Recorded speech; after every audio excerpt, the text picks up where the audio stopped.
Good evening. In just a few seconds' time, the polls will close and our destiny in or out of Europe will have been decided. Are we about to leave? And if so, would it be a giant step forward or a leap in the dark? Whatever your views, our lives might be about to change dramatically. There we are. It is 10 o'clock. The polls are closed across the United Kingdom. We have made a decision and there is no going back. Normally, on a general election night, we would now give you the result of our exit poll, conducted jointly with the other broadcasters. But there will be no exit polls tonight, because the result is just too unpredictable. What we do have, though, is a unique probability calculator. I'll explain it properly in a moment, but it should give us the very first indication of which way this vote is going.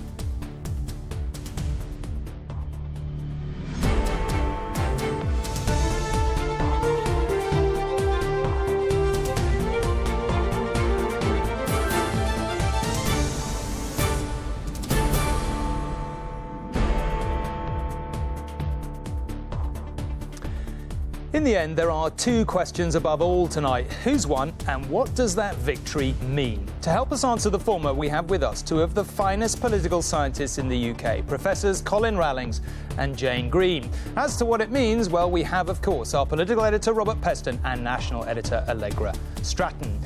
Leaders from both camps voted today, and tonight Julie is with the Remain campaign, not just to convey their mood, but to assess how they might respond to a Leave vote. Tom, it's too early to say whether there'll be a party mood here tonight, but both camps have fought a bitter campaign. And if Remain lose, what next for the country, the government and the Prime Minister himself? And Rohit Kachru is with the Leave camp. Win or lose there, will Euroscepticism end up as the political force in public life? And what about the different parts of the UK? We have correspondents in all the nations and regions for the counts as and when they declare. The city is working through the night and is already reacting. Joel Hills is there. I'm here in the city where the markets are betting on a Remain victory. If they're wrong, it may get nasty. The outcome of this referendum could affect everything from the price you pay for your mortgage to the value of the pound in your pocket and ultimately the performance of the British economy. We'll be in Hong Kong and Sydney too to test world reaction as the markets open. We have correspondents in Berlin and Paris and our Europe editor James Mates in Brussels to help us assess European reaction. Will they really punish us if we leave, or was that just campaign rhetoric? Back here, what will we, perhaps better to say you, make of it all? As the trawlers come in, I'm in Plymouth for reactions on this decisive night. Years of clashes with Europe over fishing quotas have put this place right on the front line of big arguments that shaped this referendum. The final call has been and gone. The gate is now closed. But where are we heading? With flights coming and going throughout the night, I'll be here in Manchester talking to passengers and staff as Britain tries to work out where in the world we belong. And while immigration into the UK has been one of the key issues of the campaign, there are more than 1 million British migrants living in Europe waiting nervously for tonight's results. I'm on the Costa del Sol with some British expats who are facing an uncertain future. We have assembled some of the country's finest experts, analysts and commentators for our opinion panels. And I'm here with the giants of social media to provide a unique insight into how this referendum is being shared and talked about right across the world. Plus, of course, we'll have reaction from the political players themselves. So welcome then to ITV's Referendum Night Special.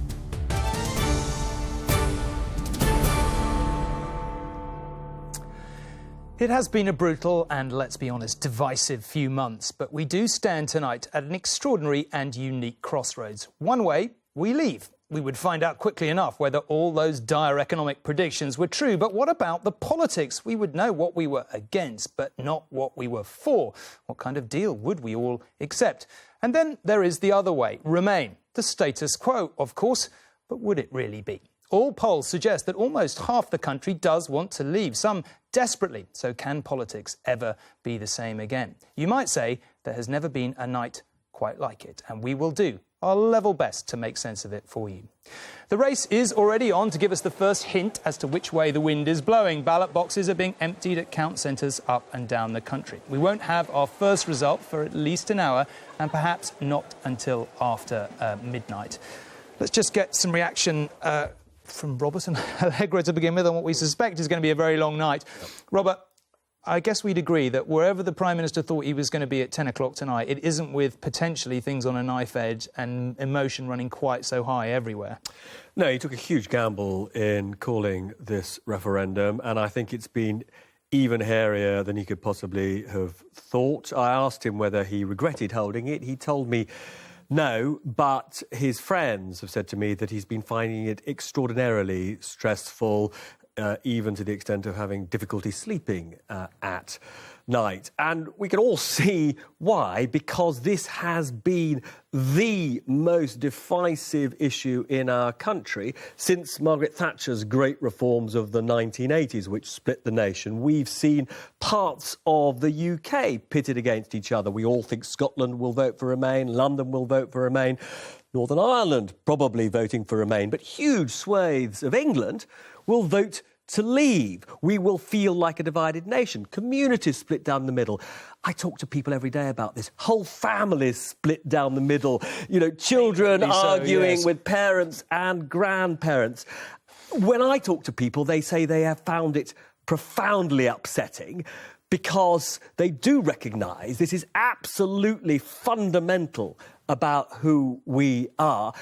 But many people have found the arguments incredibly difficult to weigh. This is a moment of destiny for Britain. Well, the arguments were difficult to weigh, the facts were difficult to establish, and people talked about that time again. As you say, families often divided communities too. Allegra, do we go back to normal, whichever way the result, or is that off the cards? The genie is out of the bottle. I mean, I think tomorrow morning at least 45% of the UK will have voted to leave the EU. That's my sense anyway. Maybe I'll be wrong, but that's my sense. And the problem then becomes that the leaders at the top of the big parties do not speak for them. David Cameron doesn't speak for that constituency, and nor does Jeremy Corbyn speak for them. But more importantly than the politics of it, there's different bits of the country, I think, and it sounds like you agree, that don't understand each other. Essex won't understand Edinburgh. Hampstead, maybe it never did, but Hampstead doesn't understand Hull. These bits of the country that I have travelled to seem to be, I mean, I've heard today, turn out quite large, people very enthusiastic around the country for very different causes. And the problem seems to be that this isn't the left or right of a general election. It's a much more profound poll about your attitude to whether or not you've done particularly well out of the economy and out of globalisation after the last 10 years. And there is no easy answer. Well, turnout is one of the key questions, but there are many, many more. Just before 10 o'clock on general election night, Ed Miliband and his team thought they had won, and David Cameron that they had lost. So the different sides don't always get it right. That said, they do have huge numbers of people out on the ground. So do they have any hint as to which way it might have gone? Julie is, as I said, with the Remain campaign. Julie, these are very, very nervous times for the Prime Minister. Do you have any sense of what they think might have happened? No, these are very nervous times indeed. It's great to be at a party, isn't it, Tom, when everybody's got their backs turned to you? But you can see over my shoulder at the moment there is quite a crowd gathering here. Just over my left shoulder you may be able to see the Shadow Business Secretary, Chuka Umunna. We saw Lord Ashdown arrive, of course, from the Lib Dems a little earlier on. And there is a real tension in the air here tonight. Everybody's scanning screens, phones, whatever they can get to see if there are any hints or any indications at this stage. And, of course, enormous questions for the key players, many of whom we will hope to speak to at this party this evening. Questions, of course, for David Cameron if he has lost this vote, but questions too if he's won it. Where does he go to unite his party and bring people back together? Big questions too for Labour, as I know you've already touched on too. Did Jeremy Corbyn get out campaigning fast and hard enough? There'll be a lot of things to chew over tonight, not least, of course, the prospect, if we have voted out, about what happens next for the country. We'll keep a close eye on what's happening here and bring you as much as we can, as fast as we can, Tom. OK, Julie, for now, thank you very much indeed. And of course, as Allegra was just saying there, if 45% or more potentially of the country have voted to leave, where does that vote go? One of many interesting political questions to chew over as the night progresses, whatever happens. Now, Rohit Katru is at the Leave.eu party, where they're expecting Nigel Farage later in the night. Rohit, I know I'm sorry to do this to you. It's so notoriously difficult at this point in the evening when we haven't had a single result to assess a mood. But do you get any sense from the Leave camp as to whether they're optimistic or not?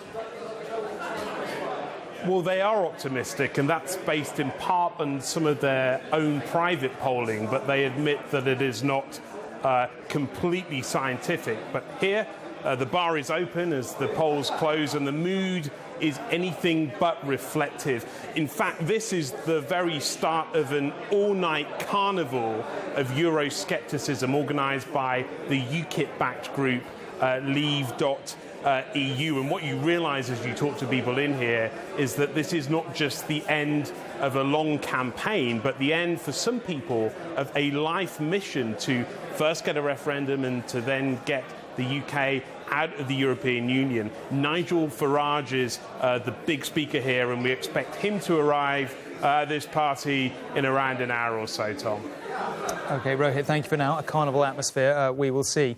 Now, as I said at the start, there was no exit poll. Why not, you may say? Well, Colin here has been our election analyst for 20 years, and he is perhaps best placed to explain. Sorry to put you on the spot. No, Tom, why no exit poll? I usually come along here with a secret, don't I? Yeah, you do. Which very interesting one it is too. Yeah. But the exit poll is designed to predict seats. Because, of course, in our electoral system, the share of the vote doesn't actually have much correlation with the number of seats that every party gets. So we tend to go back to the same places at each general election, and we can measure change there and also our old friends swing.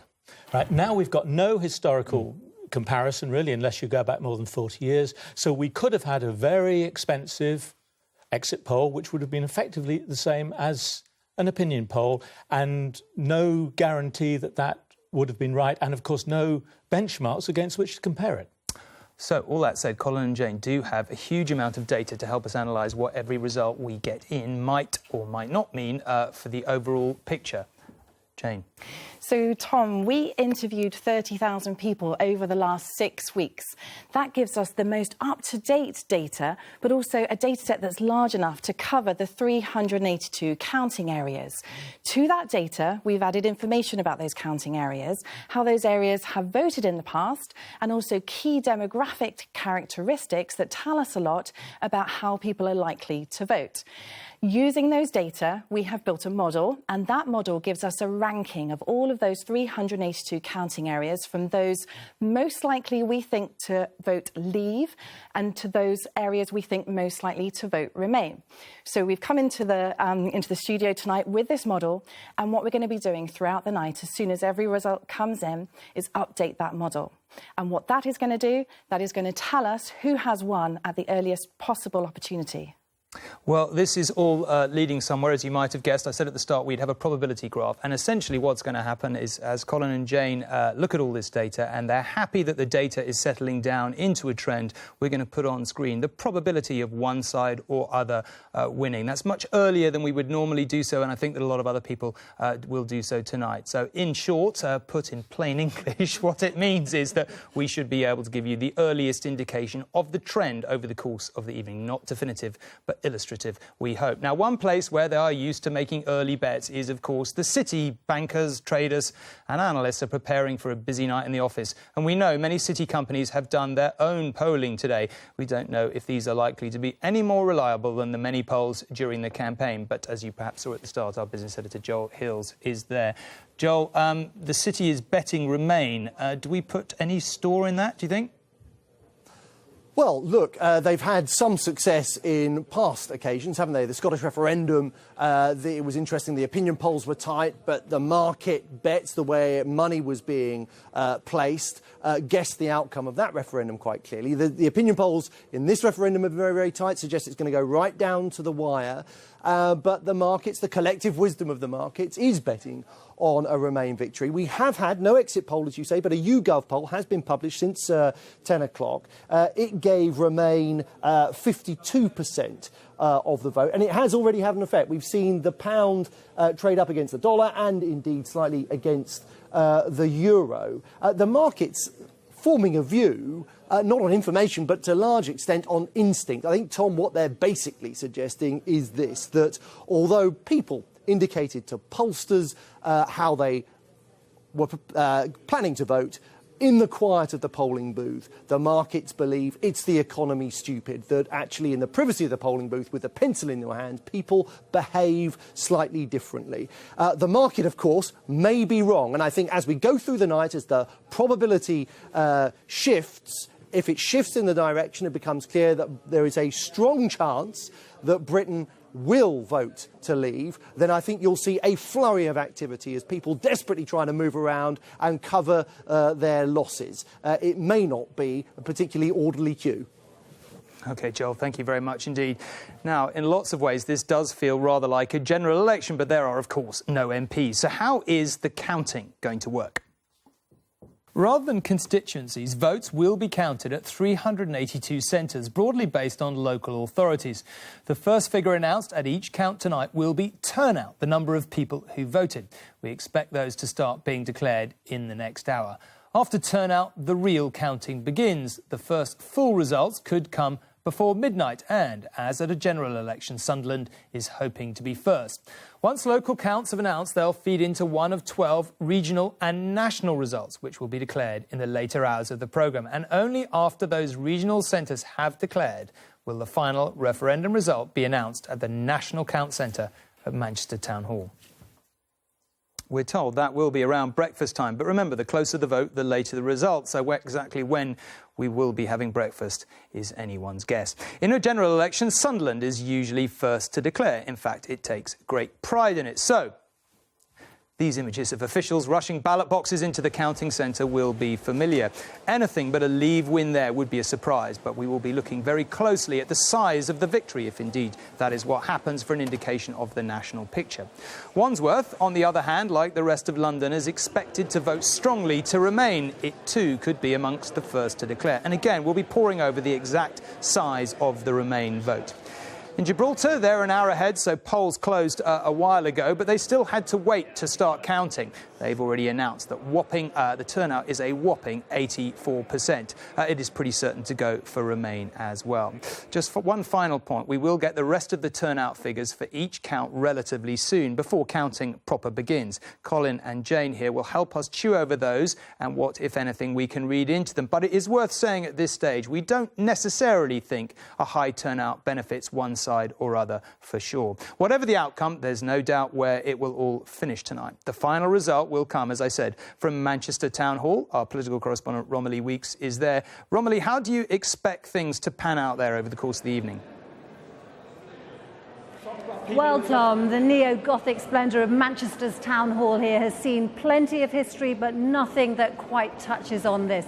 They've had the EU referendum sign specially made in neon because here, 2.5 months after the referendum campaign started, 43 years since Britain first joined what became the European Union, on this stage in this room behind me here, the final result will be declared and Britain's destiny in or out of Europe will be known. We've already had the first announcement here from Jenny Watson, the Chief Counting Officer. This is what she had to say a little earlier. Since 7 a.m. today, people across the UK and Gibraltar have been voting in this historic poll, and the polling stations have now closed. Anyone still in a queue at a polling station is waiting to cast their vote in the usual way.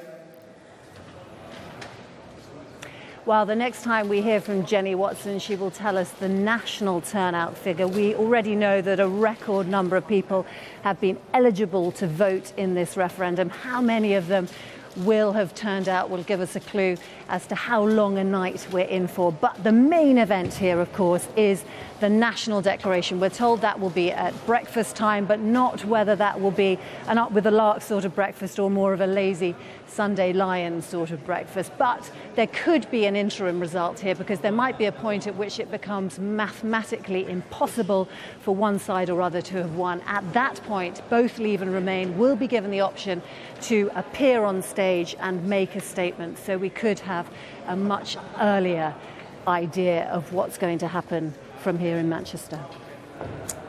Romilly, thank you very much indeed.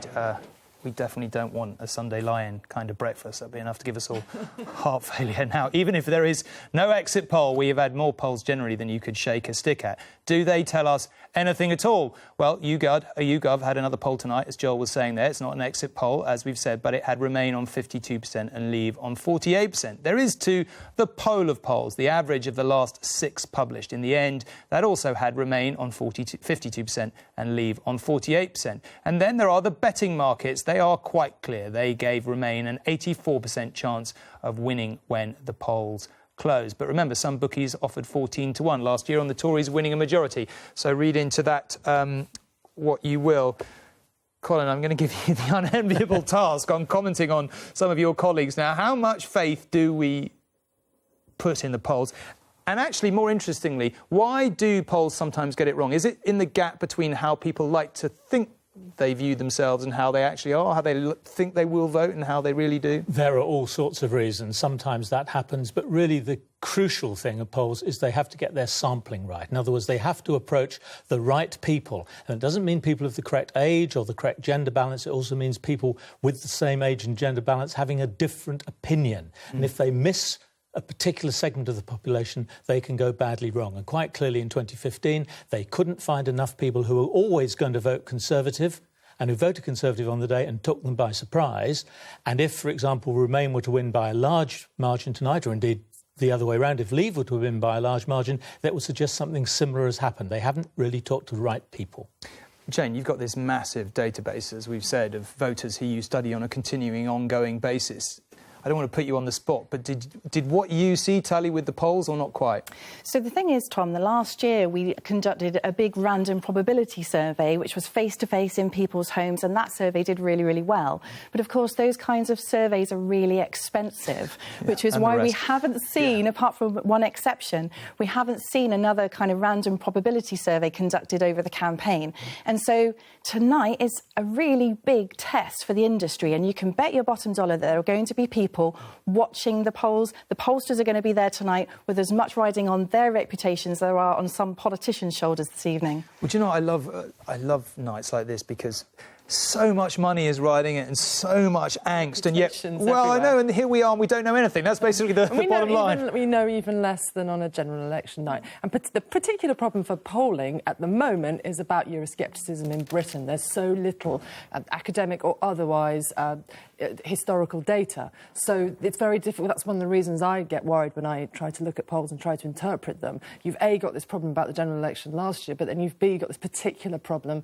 We haven't had many specific polling questions about the EU, and it's actually not something that people frequently put in their top 3 concerns. So there's a whole host of worries, and we've seen different things happen over the campaign. You've had phone polls show one sort of lead for Remain, and then online polls show it much tighter, and people think it might be, but we don't know. It might be that online is where you get the zealots, the anti-EU enthusiasts who go on and tap, tap, tap, tap, tap and vent their fury. We just don't know.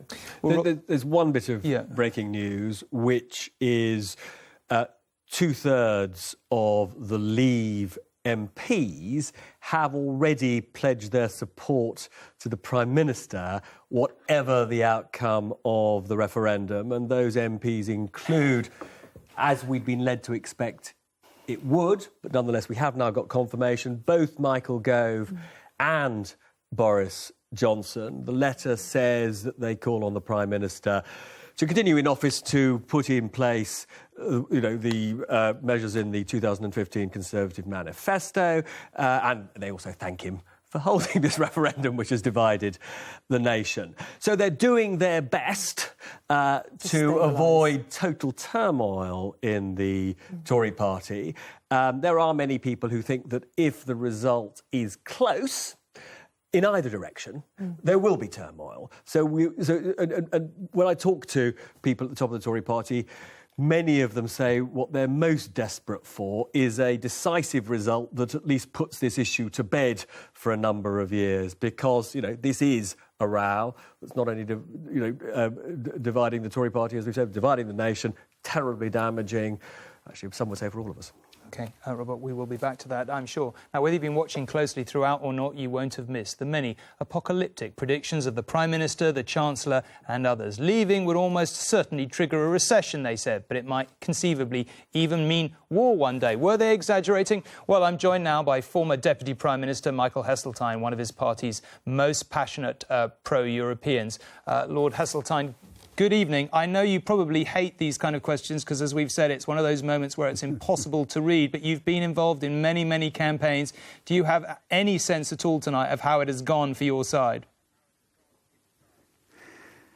Well, it's a statistical nonsense to say what I'm going to say, but of the 3 people that I've come across today who were doubtful, they all voted Remain. The bookies take the same view. But I've got no idea. We're still at the point in the evening where, as I said, we're at a crossroads and, we could leave, we could stay. All the way through the campaign, we had these sort of pretty apocalyptic predictions about what leaving would mean. I think most people thought that was campaign rhetoric. Now you look down that lane tonight and it's clearly a possibility that we could go there. Do you think it really would be bad? Let's just begin with the economics. Do you think that we'd be looking at a short, sharp recession potentially?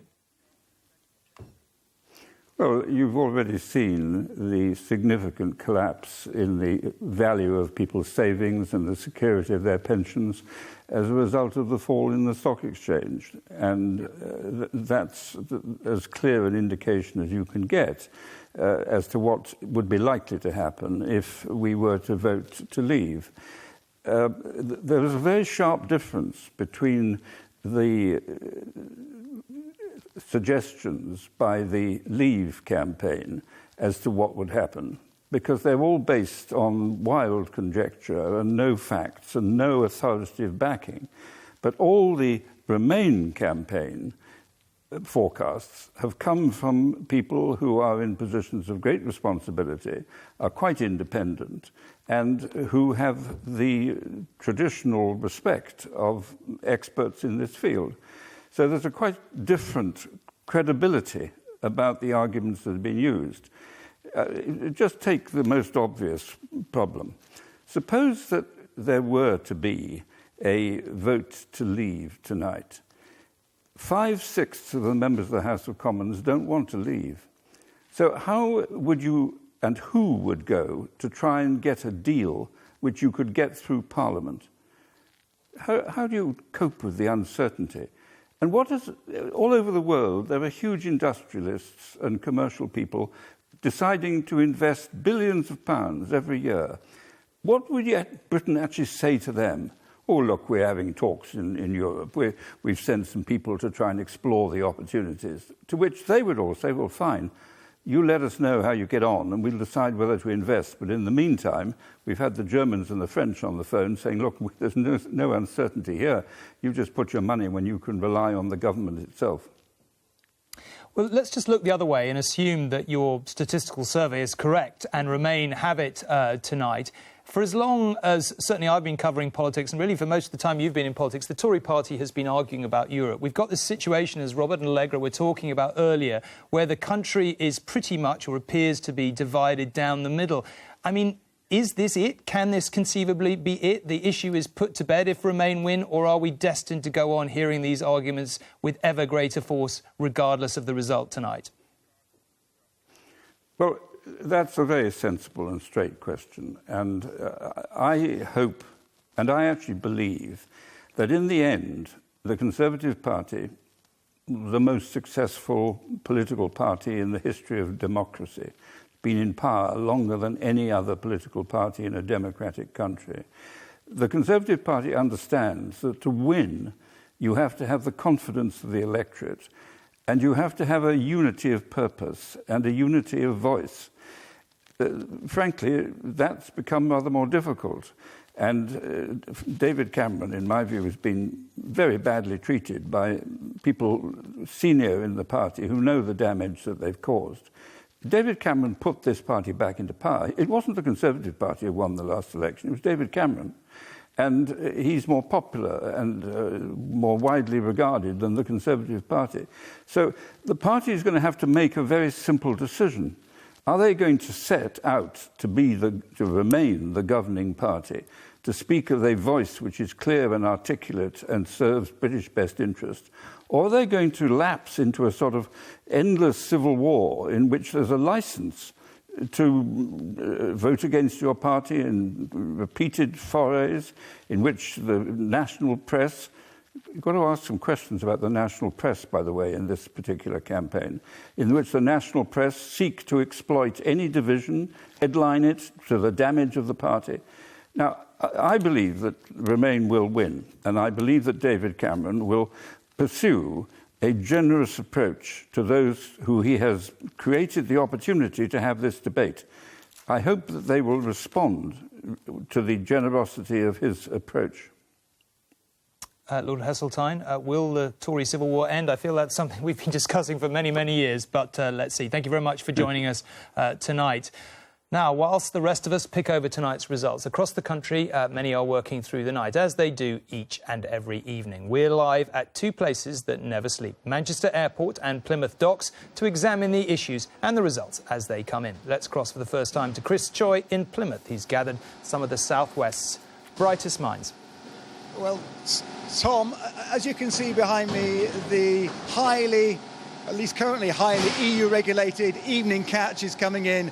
These people will be busy through the night, but they're also locked onto every result, every announcement, because this is an area where the referendum seems very close to home. Things may look smooth on the surface, but in referendum terms, these are choppy waters. In fact, the seas all around us are no longer even our own, according to many in the fishing industry. The ferry signs point towards Europe, but some see this region's future in the opposite direction. What happens on the quayside here has become a battle cry for Brexiteers. The EU leaves an open door for French and Spanish trawlers, while catches like this landed by UK boats have dwindled along with the workforce. But like local tides, this is a two-way flow. Britain exports 2/3 of its fish to the EU, so like it or not, Plymouth will be linked with Europe whatever happens tonight. And as yet, neither side in this debate is truly home and dry. Well, some of the boats out at sea have asked to be kept in contact through radio communication with all of the results. But it's not just about fishing.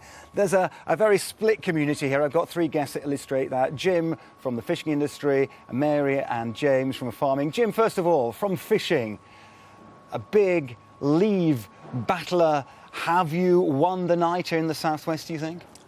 I certainly think so. I'm not hoping, I'm actually believing that we will have won. Did we get anywhere, though, when it came to talking about fishing in this referendum? It was all stunts and slogans, wasn't it? Well, we've been campaigning in the fishing industry for more than 20 years, so we've got a lot of experience of it, and I can assure you that the publicity was really good for fishing. So you've won no matter what the outcome, you've got it onto the agenda? I absolutely believe so. Mary from farming, very firm Remain believer.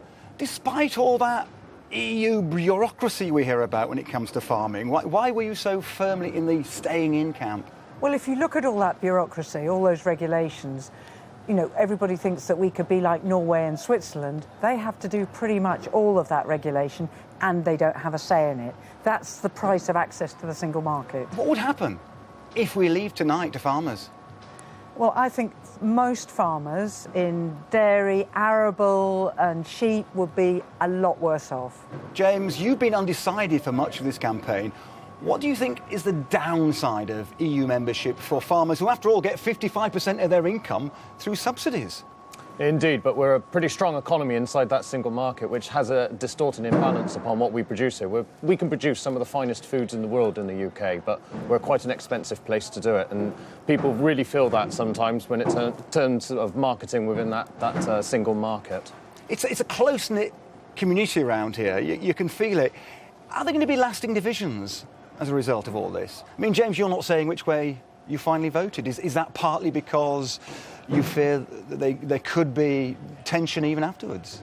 No, I don't think so. I mean, you know, the whole point of the voting is that it can be a secret ballot, and that's the way it should be, and that's fine within a democracy. I think what's really important now, do you know what? It's all done. Doesn't matter who's done what now. What's really important is that we start to look to the future of what's going to happen from tomorrow when we get the results and we know what's going to happen and the future for farming, it's a huge part of this economy, and we need to know what the future's going to be for it. James, thanks to all three of you. Well, in fact, talking of results, we're not expecting the big ones here, Devon and Cornwall, till about 5 or 6. Join us again for a reaction here on the Plymouth Fisheries quayside.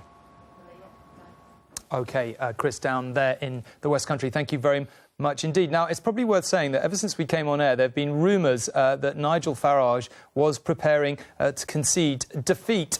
We didn't tell you about them because ultimately it seemed pretty early in the evening to be hearing anything so definitive, though, of course, remember that he did concede defeat early in the general election.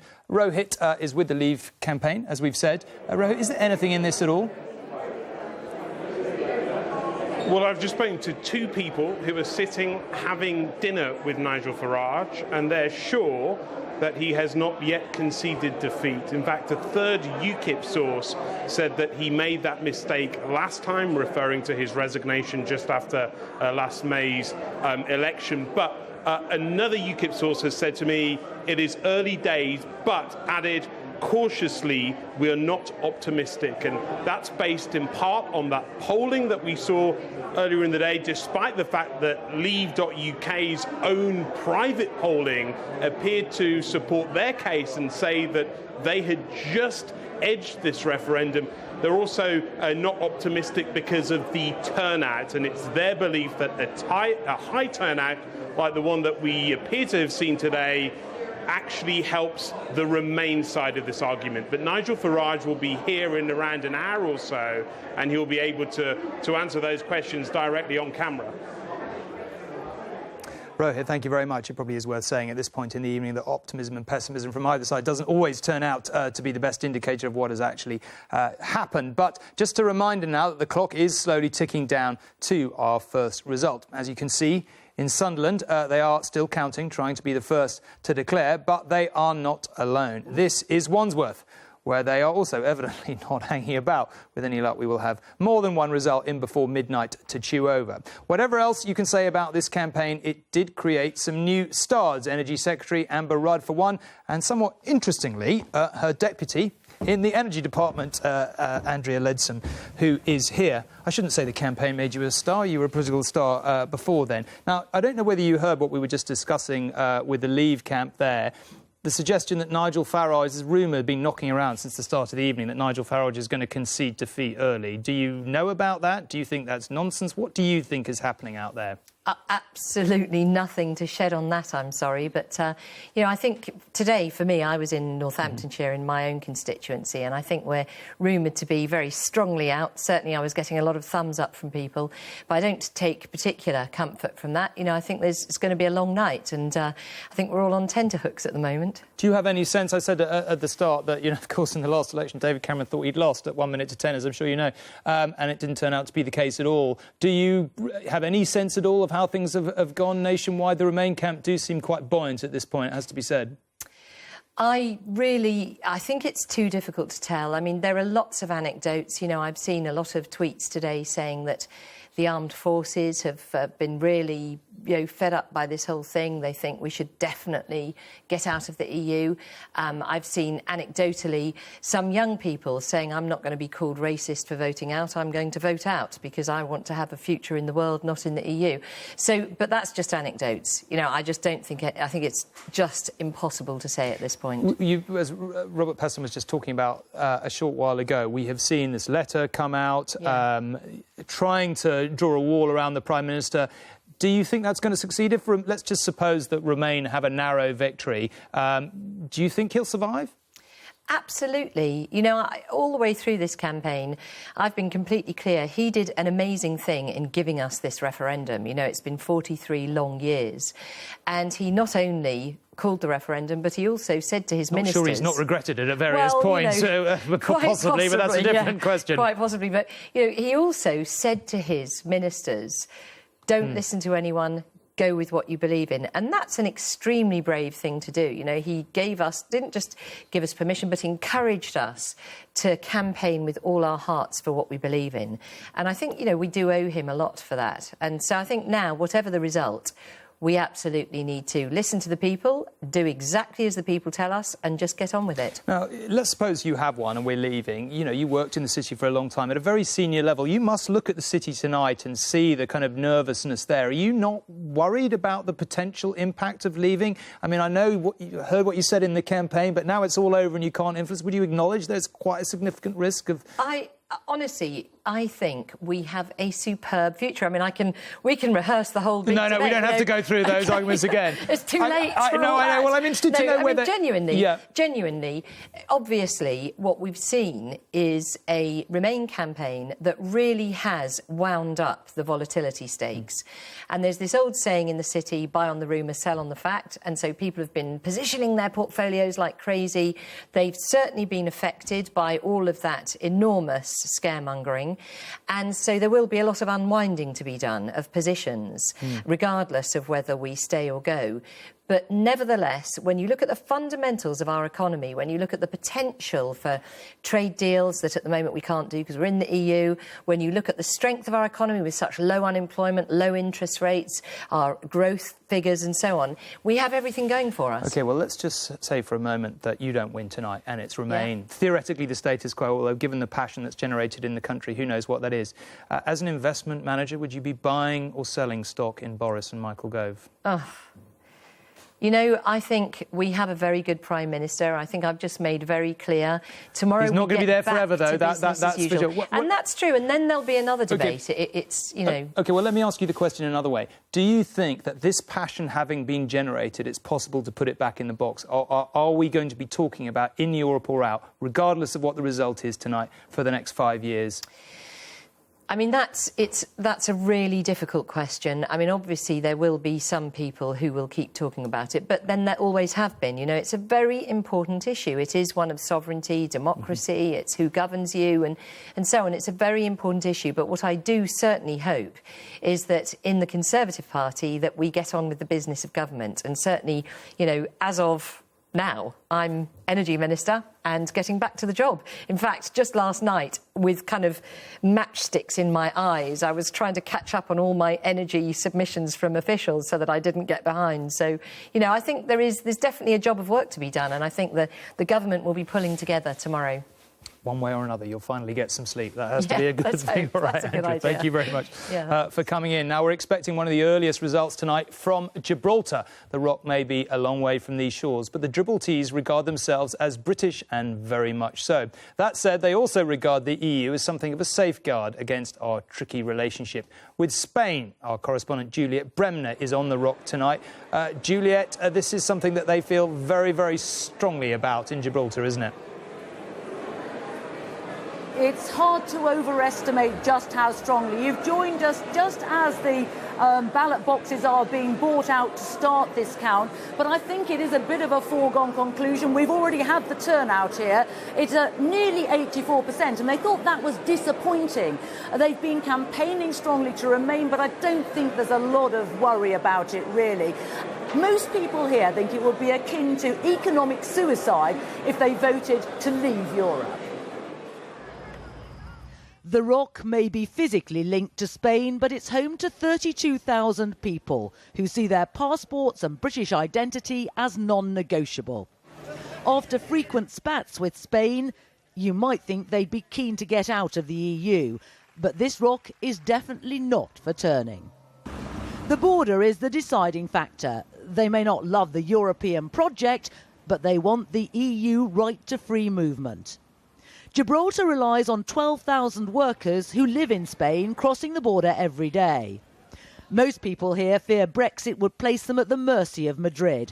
As part of any deal on the single market, Spain could demand joint sovereignty over this British overseas territory. Well, Julia, is there any sense at all of how the count is going there? Yeah, we do expect to be one of the earliest counts. Of course, we're an hour ahead of you, but we're thinking that it probably won't take much more than an hour before we have a result for you here. There are just 24,000 people eligible to vote, more than 20,000 did, and they're very confident it won't take long for them to tally that up. But as I said, with that threat from Spain, with that feeling that the EU gives them all these economic benefits. I don't think the result here is any doubt. It just might be one of the first to call. OK, Juliet, thank you very much indeed. Now, let's not forget the future of the Union itself hangs in the balance tonight. So how will European presidents and prime ministers react? Germany will still want us to sell us its BMWs, the Brexit leaders claimed. Well, true, but on the other hand, it will be desperate to make sure no one else is tempted to leave the Union. And as for the French, well, that perhaps is another story. Our Europe editor, James Mates, is in the heart of Brussels at the Parliament tonight. Our senior international correspondent, John Irvine, is in Berlin, and correspondent Emma Murphy is in Paris. James, I've lost track of the amount of European countries you've been to over the last few months. Your air miles must be quite something. What do you assess? It's not just Euroscepticism in Britain, is it? What do you sense is at stake, really, for the whole of Europe tonight? There's an absolute agreement across Europe that things are not going to be the same, whatever the result. I mean, they are battening down for some very stormy weather ahead. And I'm not just talking about the thunderstorm here, which has come in. I'm sure this is what you had earlier in London. Whichever way it goes, they know there are very difficult months ahead. Let's say it's leave. Well, we would expect, and they do expect, carnage in the markets tomorrow. There is talk of an emergency EU summit over the weekend in order to get some firm statement and policy out before the markets reopen on Monday morning. There is talk of a G7 statement being rushed out as well to try and reduce volatility. The Bundestag, the German parliament, is already penciled in an emergency session for Monday morning. That's how serious and unsettling and destabilising a leave vote will be tonight. But even if it's Remain, there's going to be a summit here next week, Tuesday, Wednesday. There is an absolute feeling that something is going to have to change. What there isn't is agreement on what. You're getting this northern bloc of Denmark and the Netherlands and Germany who are saying, look, we can't carry on with the more Europe recipe every single time. You have the French who are saying, no, this is a big moment that we have to drive on with the European project. And that is going to be a huge battle next week as well. OK, James, for now at least, thank you very much. John, in Berlin, one of the biggest arguments, really, in this whole campaign has been about what the real attitude of the German leadership is, or certainly would be if we left. What do you sense is the mood in the German leadership tonight? Good evening, Tom. I think both the German establishment, the leadership and the German people are watching this referendum with a mixture of fear and incredulity. This is a massive story in Germany. The referendum has been on all the front pages.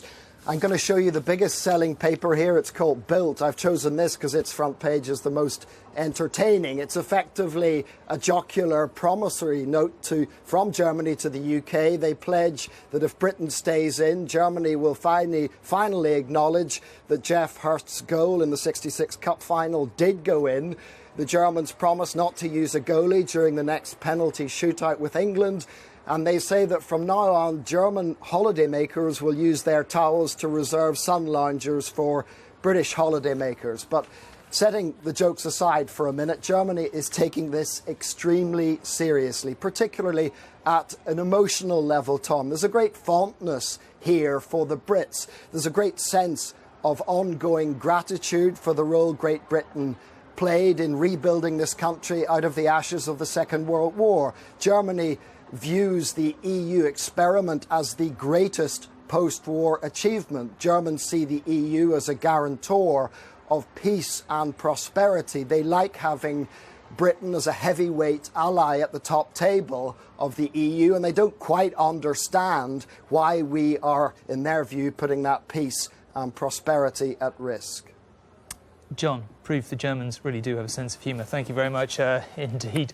Let's go to Paris and Emma Murphy. It's been said all the way through, Emma, that the French can't wait for us to get out and they're sharpening their knives. True or false? Well, they're certainly not showing the same sort of sense of humour that the Germans are showing in terms of their papers. It's all quite a lot more serious here this evening. I suppose the thing with the French is that there's this kind of love-hate relationship that's gone on for so long. In many ways, yes, they're absolutely fed up with what they see as the cherry-picking of the UK, the fact that we'll go along with certain things in Europe when it suits us, and then when it doesn't, we all start saying, oh my goodness, we need to have things different, we want different rules, we want to leave. But actually, fundamentally, they are really concerned about what the decision made in the UK tonight will do to the whole 60-year European bloc project, and they don't want to see the deconstruction of that. They're also extremely concerned that if there was seen to be some degree of success or a real push for Brexit in the UK, or success with that debate, actually that would lead the way open for that debate to begin in a real ferocious manner here in France, especially with the National Front and their push towards the presidential elections next year. There's been no comment from the senior French politicians here today.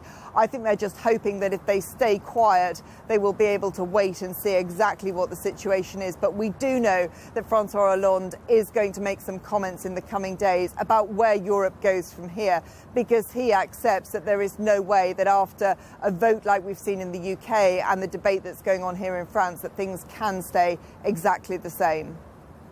Emma in Paris, thank you very much indeed. Well, we've been on air for 50 minutes or so. Let's come back to Robert and Allegra for a moment. Any mood music from people you've been talking? I see we've been on your three phone. phones. Unfortunately, I can't be on the phone and talk at the same time. Lots of social media conversations going on.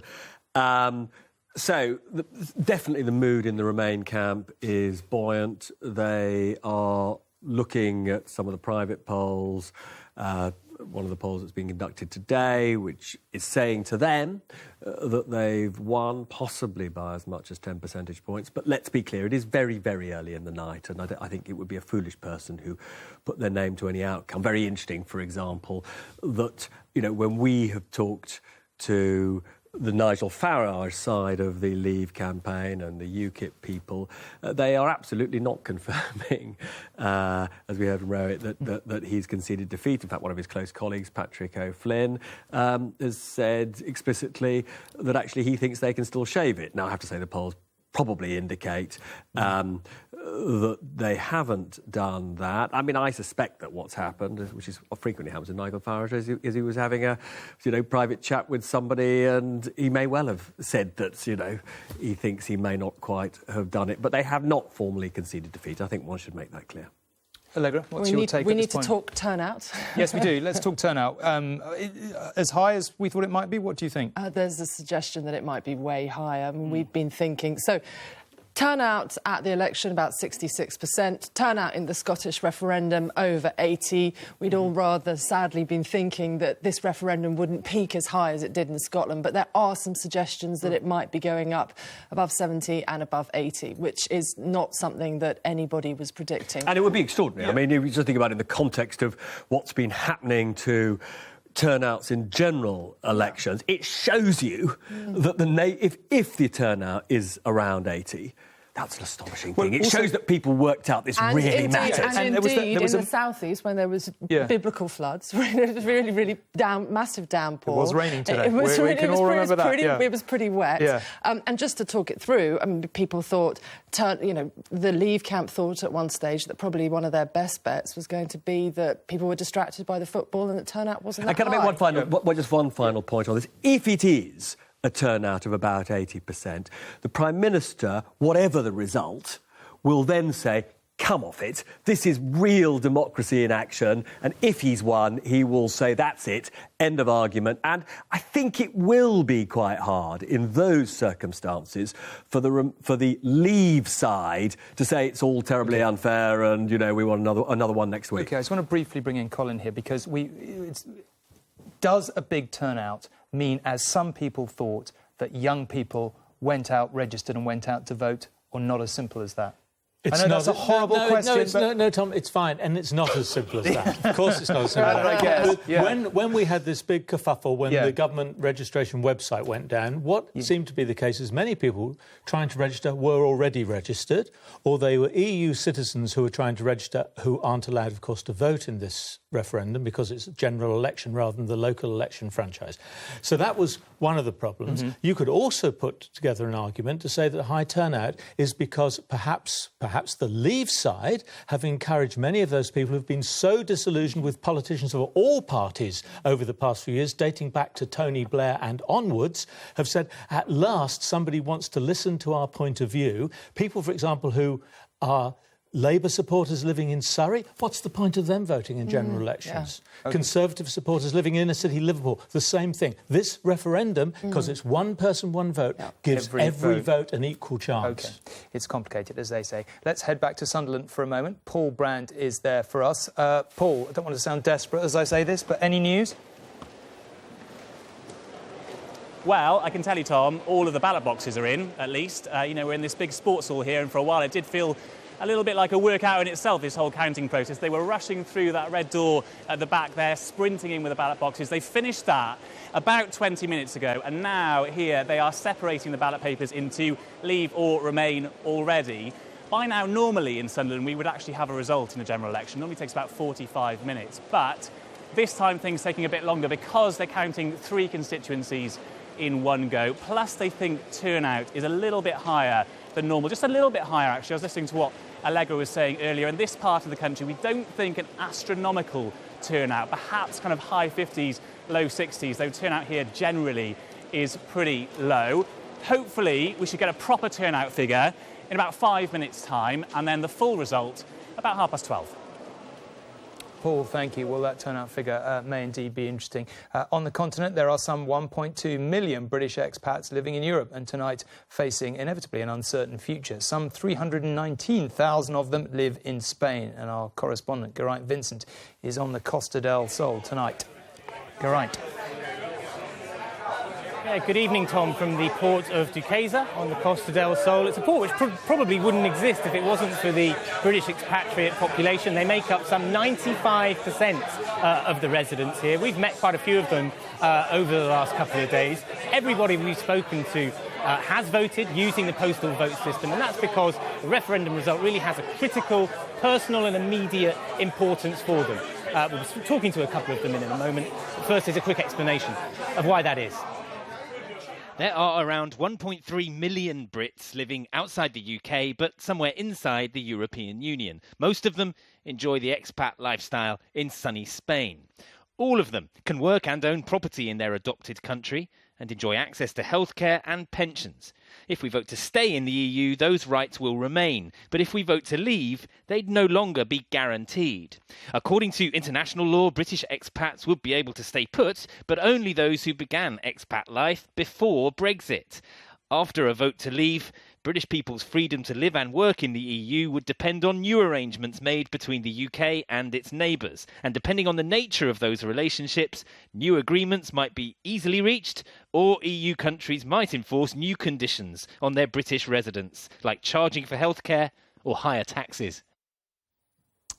Geraint, thank you, and we'll be back to you in a moment. Let's have a look at now. We talked about turnover. No, that's a different thing. Turnout just now with Allegra, amongst others. So let's just take a look at previous figures to give us a sense of perspective. At the last referendum we had in this country in 2011 for the alternative vote system, just 42.2% of people cast their vote at last year's general election. Turnout was higher at 66.1%. But contrast that with the Scottish referendum, where 84.6% of people had their say in 2014. Colin, what can you... I mean, if you had to bet, any sense of what the turnout would be tonight? It seemed to me in this referendum campaign that there was a lot of everyone rolling their eyes for a while, and we kind of felt like it was going on for 1,000 years. And then in the last week or two, it really, as Robert was saying, it came home to people how much it mattered. And one has the sense that the turnout is going to be higher tonight, perhaps, than we might have expected only a week ago. Yes, I think that's right, Tom. But on the other hand, I spent a bit of time in Scotland before the Scottish referendum, and I didn't quite get the impression that across Britain this time the engagement has been as high, really. The Scots were really getting emotional. Everyone was sort of out on the street. The elite, of course, has been getting emotional. There's been very divisive rows between political leaders. But I think voters have been looking with their usual sceptical eye on what's going on, but have become, yes, engaged with the contest. I wouldn't be surprised if turnout was higher than at the general election level. It was interesting to hear from Paul in Sunderland. He said only just, and Sunderland was 56% only at the general election. And let's be clear, we've had a lot of talk about Sunderland and it being a sort of really interesting, partly because we think it'll be first. I guess when it comes to Sunderland, you're going to be looking primarily for whether Labour, this is a Labour area, for whether Labour has been able to turn out its vote for its stated party position, which is to remain, in the union. Yeah, but that kind of will require the result rather than simply the turnout, especially if the turnout is similar to general election levels. So it'll be the same people in most part who are voting, and then because it's a Labour city, Labour got comfortably over 50% of the vote in Sunderland in 2015. If Labour voters are believing what the Labour leadership has told them, then that should be good for Remain in Sunderland. Jane, you've, as we've said, got this huge pool of voters you've been talking to all the way through the campaign. Do you get any sense whether we'll get turnout of Scottish referendum levels or a bit below that? It's absolutely a fascinating question, Tom, because for years we've been saying there's a problem and that it looks as though the British people are apathetic about elections. Now, if there's a higher turnout, we'll be saying, well, maybe it wasn't a problem with how people felt, it was a problem with the politics that they were being offered. So when people get given a clear choice and when that choice is really important, they may be turning out to vote. Now, if turnout isn't loads higher, and if it's, as Colin said, probably not going to be at the Scottish level, we might, on the other side, say, well, even with a clear choice, even with a really important decision, why was turnout not higher? And perhaps that will reflect on the campaigns being highly divisive and maybe turning some people off. OK. Now, it's just hit 11 o'clock. Polls in this historic referendum closed 1 hour ago and counting is underway in all 382 areas across the UK. It is, of course, too early to call, but tonight a UKIP source has told ITV News that cautiously they are not optimistic about a win for Leave. Meanwhile, more than 80 Conservative Eurosceptic MPs, including cabinet members campaigning to Leave, have signed a letter urging David Cameron to remain as Prime Minister no matter what tonight's outcome is. They wrote, "We, who are supporters of Vote Leave and members of the Conservative Party, thank you for giving the British people a choice of their destiny on the 23rd of June. We believe that whatever the British people decide, you have both a mandate and a duty to continue leading the nation." And tonight, former Deputy Prime Minister Lord Heseltine told us that the Prime Minister deserves their full support. David Cameron, in my view, has been very badly treated by people senior in the party who know the damage that they've caused. I believe that Remain will win, and I believe that David Cameron will pursue a generous approach to those who he has created the opportunity to have this debate. I hope that they will respond to the generosity of his approach. Now, stay with us because coming up shortly, we'll be speaking to former News of the World editor and Number 10 communications director Andy Coulson in his first TV interview since being released from prison. Plus, we'll be live in Leeds in just under half an hour's time for a minute's silence to remember MP Joe Cox. Rachel Younger is at Manchester Airport. Yes, good evening to you. It's calmed down a little bit now, but there were some fairly frantic scenes just before 10 o'clock tonight as people touched down, realised how close it could be and dashed through the arrivals hall here, desperate to get into cars and taxis to try and get to the polling booths on time. And where better, of course, to be than an airport on a night when departure could still be on the cards. Manchester Airport is the UK's third biggest. It handles 24 million passengers every year, to and from 200 destinations, both on the continent and beyond. In the control tower, they're busier than ever. Deals like the Open Skies Agreement between the EU and the United States have increased competition in the air, pushing prices down. But this is also the front line of Britain's border. It's not just holidaymakers passing through. For some, this is the start of a new life here. Those coming from the EU bring with them the right to live and work in any member country they choose. Passports checked, passengers counted. Security and immigration are day-to-day issues here. Well, one thing that was really uplifting was seeing people coming through desperate to get home in time to exercise their democratic rights. And of course, we know, don't we, that every one of those votes may have counted. Peter Spencer, you are from Betfred, an expert on the odds, and despite it still seeming to be on quite a knife edge, you're ready to call it. Yes, we most certainly are. We were right with at the general election. We predicted that when polls closed. We were right with Leicester City. We called that months ago, and this is what we confidently predict is going to happen tonight. And Andy Burnham, Shadow Home Secretary and would-be Manchester Mayor, of course. If Peter is right, that's good news for you. How confident are you feeling? It would be good news, but it's still very early days, and I would say this is only a prediction. The bookies aren't often wrong. I think you were wrong on my Labour leadership bid, though, weren't you? I think you called that one wrong. Yeah, we did get that one wrong. You did get that one wrong, but you're not often wrong, are you? And I think it is encouraging news, but I think it's a long night. There is a long way to go here, and it's only when we see those actual votes coming out of the ballot box that we will get a clearer idea of the result. And if you're encouraged by that and encouraged also by the amount of people who seem to have gone to the polls, perhaps less encouraging will be the fact that throughout the afternoon here, passengers have been telling me that what's really struck them is the fact they don't feel they were presented with the facts. They feel that politicians on both sides simply scaremongered instead. Are you guilty as charged? No, I hear that a lot, and I don't think it has been a very good debate. I don't think it has risen to the enormity of this decision, to be honest. I think the frustration we felt on our side is that the soap opera of the blue-on-blue fight, which has kind of made them egg each other on to become a bit ever more hysterical in this debate, hasn't helped, I don't think. OK, and there's other politicians have said things that haven't helped. The public probably did deserve something clearer, more factual, so that they could make a better decision. But we are where we are. It's been a tough campaign. The important thing now is that this country comes back together again. You know, I would want to say tonight to any of those Labour voters who have voted to leave, I understand why they've done that. I obviously don't agree with them, but I understand their concerns. And it's very important that Labour shows that, and that we look at how free movement works in practice and respond to those concerns as we now move forward. Because even if Remain scrapes it, of course, here, it's likely to be very close in the northwest. Thank you both, gentlemen. We're expecting that result to come in at around 5 a.m. Many passengers flying out of this airport tonight, knowing that by the time they reach their destination, Britain's place in the world could look rather different.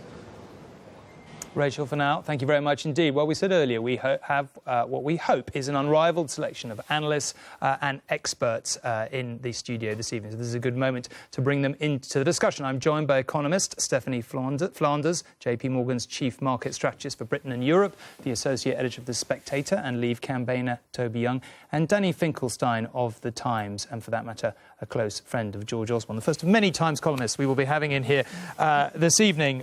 Grateful to the Times editor. There, got it in early. Stephanie, let's begin with you. The markets have been nervous. How nervous do you think they really are? And how, let's just suppose we're at the point in the evening where it's incredibly hard to read this. Do you A, have a sense of it? Do you think the city has a sense of it? How much reliance would you put on that? And if it is indeed Leave, how bad is the next week going to be? Look, I think we've had for a week an outbreak of serenity and certainty among investors. We've seen should always the make pound you nervous, go up, perhaps. Yeah, which maybe makes you nervous. It certainly, if there was what they would consider to be a surprising result, a Brexit result tomorrow, it would set us up for possibly more volatility than we might have seen, because there has been this march upward of the market, and the pound has gone up, has had a fantastic week, and even just in the last couple of hours has also soared. So it would certainly come as a shock to many people in the financial markets if it wasn't a reasonably clear victory for Remain. But I mean, I do think that the sort of debate among the referendum as far as economists and investors are concerned has really been very different from the referendum out there in the country, you know, throughout, I think, in the last few months. What do you mean by that? Well, I think as economists have been, you don't often get most economists agree on something, and actually there's been near unanimity among economists that at least in the short term and the medium term the uncertainty was going to be bad for the economy, and in fact probably the majority of economists thought even in the long term economy would be worse off, that the UK would be worse off economically. But so there was been assumption among investors, at least in the last week or so, that ultimately it would be the economy, that fear, that would win it. But we know that economic security as something slightly different. People might have feared the economic uncertainty and the risk, but if you feel that immigration is making your livelihood less secure, then that's an economic factor that maybe people in the city aren't necessarily factoring in. So I think there's always been this interesting divide. But if you were just looking at the markets, it's a clear win for Remain that they're expecting. It's actually one of many interesting points tonight, whether this is one of those moments where there's been a huge gap between, say, London and other areas like it and the rest of the country. Danny, you've been covering or running campaigns for as long as I can remember. In fact, I covered the 97 election campaign. You were running John Major's campaign. That didn't go so well. In recent times, most of the campaigns you've been involved with have done very well. Does this look to you like a hat-trick for the Prime Minister and the Chancellor tonight, the third campaign in a row? I've always thought the status quo in a referendum has got the strongest chance. And I also think that when you're running the economy against immigration, you've got two big loss aversion issues. You're going to definitely have both sides having a chance, but the economy is the stronger one. And at the levels that we're looking in the opinion polls, the central, I'm very interested in statistics, the central estimate you'd make will be that Remain would win. But there's definitely a small probability in that distribution that Leave will win. So I think it probably will be a success. But probably a very difficult victory for David Cameron to have won because it's cut right across the Conservative Party and right across the country. So I've described it as being like two countries, Libya and Romania, right? Romania is more affluent. It's engaged more with the international economy. It's possibly more used to change, but possibly more protected and complacent about it. Libya feels more intensely every penny. It's therefore much more concerned about the wage effects of immigration, and it's also sort of more concerned about globalisation and change because of its impact on individuals. And so you've got this division, and that runs through both parties. It splits the Labour Party and the Conservative Party, and so therefore it will be a very difficult victory for David Cameron to have won if he's won it. This is fascinating. I'm not sure if Libya and Romania is quite English yet, but maybe it'll get there. Maybe you'll have it written into the dictionary. Toby, I guess the question is, you've seen the division this has created in the country. Passion, what do you make of this letter tonight of Eurosceptic MPs saying we're with the Prime Minister? Is it likely to have any effect? Do you think, the divisions in the Tory party will continue? Do you think the Prime Minister can survive if Remain wins? I think they were probably intending to send that letter, whatever the expected outcome, whether it was going to be Leave or Remain. So I don't think you can conclude from that they've decided that Remain is more likely to win and they're now mending fences. I think they would have wanted to mend fences even if their side had won. I think the vast majority of Conservative MPs on the Leave side would want the Prime Minister to stay on, and I think Boris Johnson and Michael Gove, both of whom are signatories of that letter, would want the Prime Minister to stay on as well. I don't think they'd want to mount any sort of coup. But I tell you one thing that's interesting is that we've talked all evening. What you can't deny about the last few weeks and few months is that in the end, we rolled our eyes a bit at various points, but it did engage people at the end. We've all, seen people having arguments in shops and everything else this morning.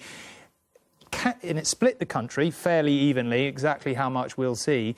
Can you go backwards? Can we go back to, or will this just be something the party at least, and perhaps lots of other people are arguing about for the next, 3 years at least? I think that, the issue, Is it? That's it. I don't think this issue will go away. I don't think the referendum will put this issue to bed, partly because the result looks as though it's going to be pretty close. But I do think that the two sides, certainly within the Conservative Party, will mend fences pretty quickly, quicker than most people thought.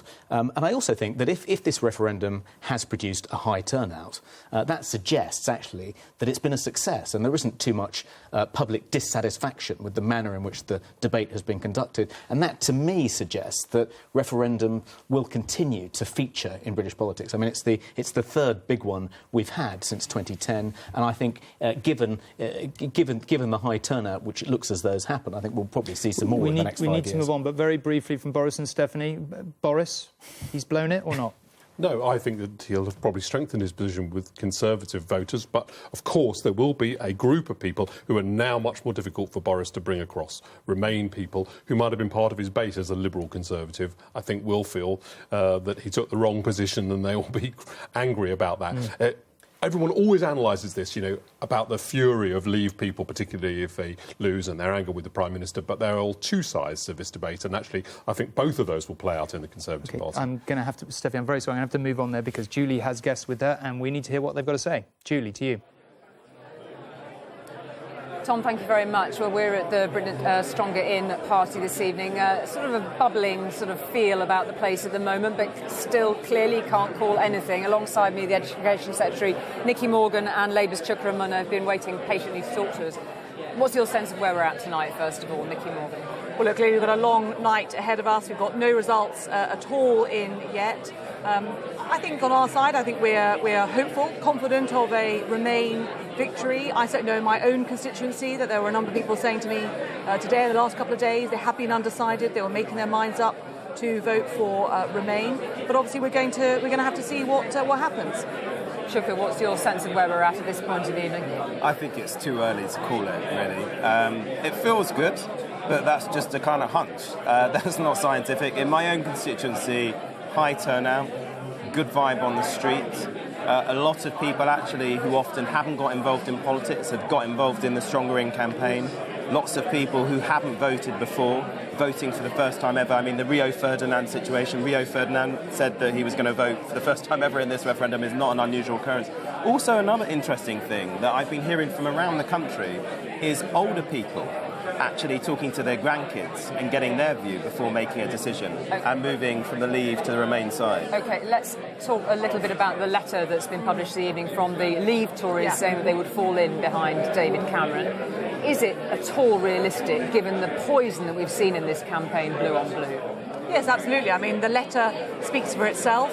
I know that Ian Duncan-Smith and Chris Grayling and others have already been saying this evening that they absolutely, it's the Prime Minister's duty to stay and to... we were elected a year ago on a manifesto which has got a very busy domestic agenda. We've got a lot of things I want to do in education.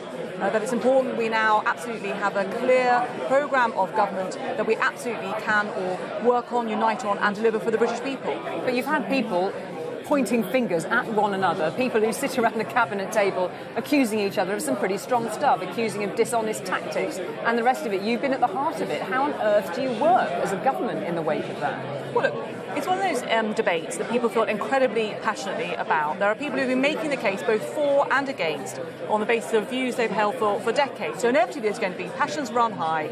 People are not going to hold back their punches in the middle of a campaign. But as I say, we have a very clear domestic agenda to deliver now.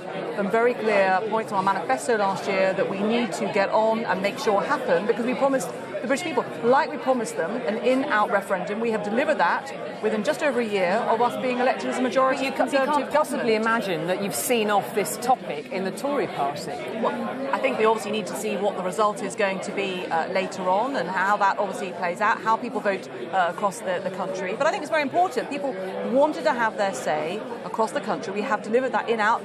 As Chuka says, I think one of the encouraging things is this high turnout that people have really engaged in this debate. Let's talk about Labour's campaign. A lot of voices flying around saying that too much of it was blue on blue. Where were the failings in the Labour campaign within that? Do you think that the Labour voice should have been heard stronger and more clearly from your leader earlier in the campaign? Well, I think, first of all, remember there's a big difference between the Conservative Party and the Labour Party on this issue. The Conservative Party itself, not the government, which Nicky's part of, but their party had a neutral position because they couldn't reach agreement on it.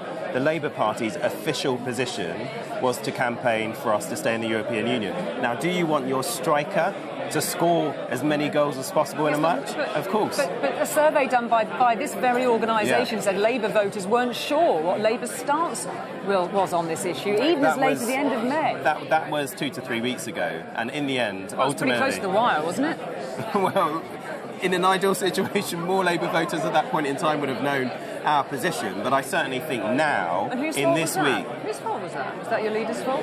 Well, it's impossible to make a judgment without knowing the results, and we don't know the results in Labour areas yet. And, I think one of the refreshing things is being... it's a shame in a way, and I'm not, it's easy to blame the media, but for you, the blue on blue thing has been more of a story. I think one of the refreshing things that the public have found, your viewers have found, is actually you've got people from different parties putting the national interest, their view on an issue, beyond the party political interest. And that's surely a good thing, isn't it, Julie? And well, I'm just going to ask a very quick last question. If Remain have not clinched this tonight, and it is still possible, where's the roadmap? What does Cabinet do tomorrow? What do you do next? Well, the Prime Minister has been very clear that we respect the will of the British people.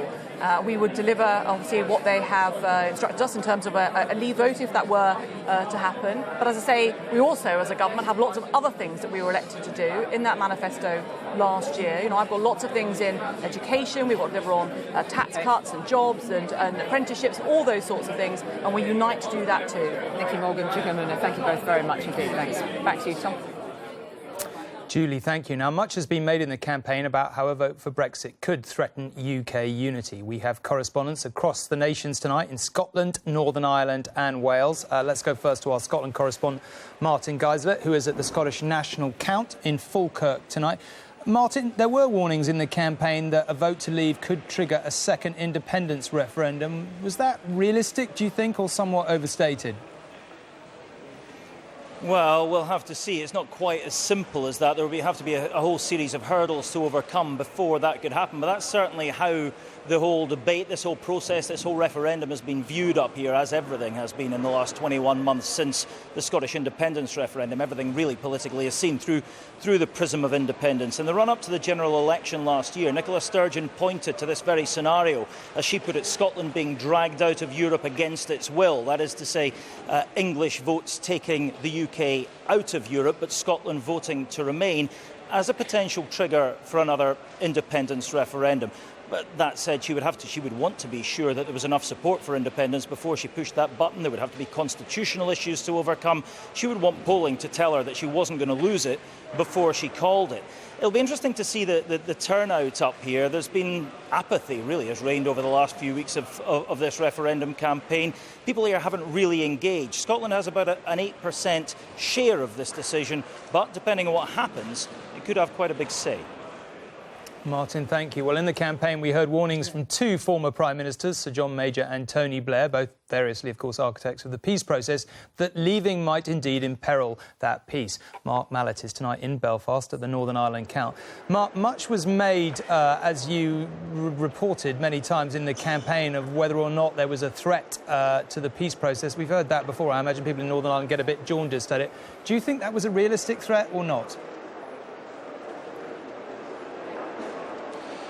Well, the threat that was, I suppose, put across by those former Prime Ministers, John Major and Tony Blair, on a visit to Northern Ireland during the dying days of this campaign, was rubbished by the Northern Ireland Secretary, Theresa Villers, and also by Northern Ireland's First Minister, Arlene Foster, who said, and I quote, that she found it rather disgraceful for two Prime Ministers who know full well the importance of the peace process in Northern Ireland to suggest that a vote in a particular direction would put that under threat.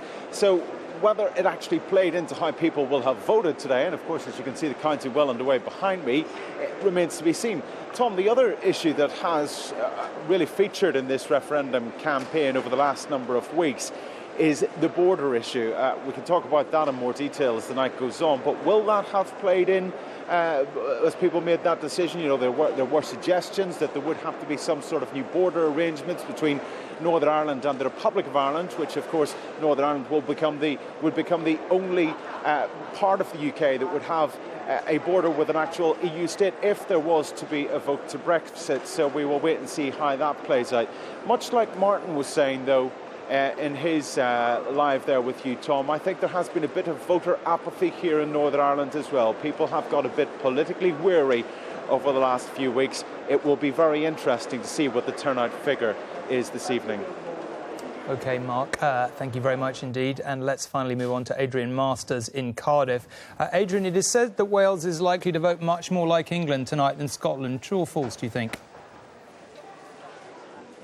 We've learned a couple of surprising things about Wales over this campaign, Tom, and one is that politics here in Wales, when it comes to the EU, is a lot more like England than we thought. Politicians over the years have told us that Wales is a more pro-EU country. The polls have showed us that that's probably not true. UKIP's success in May's Welsh election shows that that's not necessarily true. I guess we'll find out fairly soon exactly how much of a Eurosceptic vote there is. Vote Leave here in Wales, whatever is being said at a UK level, is saying that they think they might still win here in Wales, so Wales might vote Leave. That would certainly undermine this myth that Wales is a pro-European nation. Having said that, there's another thing that's true about Wales as well, which is that the two main political parties here, Welsh Labour and Plaid Cymru, are vehemently pro-European Union. The situation isn't the same as in Scotland, but the leaders of both of those parties have said that if Wales votes to remain and the UK votes to leave, then there will be a constitutional crisis. Carwyn Jones, the First Minister, has even said that Wales would try to negotiate its own deal. And as John Major talked about a grumpy Wales, well, you don't want we're very nice people, but you don't want a grumpy Wales. OK. Adrian, we definitely, very nice as you are, we definitely don't want a grumpy Wales. Thank you for now. Let's go to Colin. We've had a turnout announcement. We have indeed, Tom, one from Scotland, which is quite interesting, what Martin Geisler was saying, that the Scots do not appear to have quite got a hold of this referendum in the way they did their own independence referendum.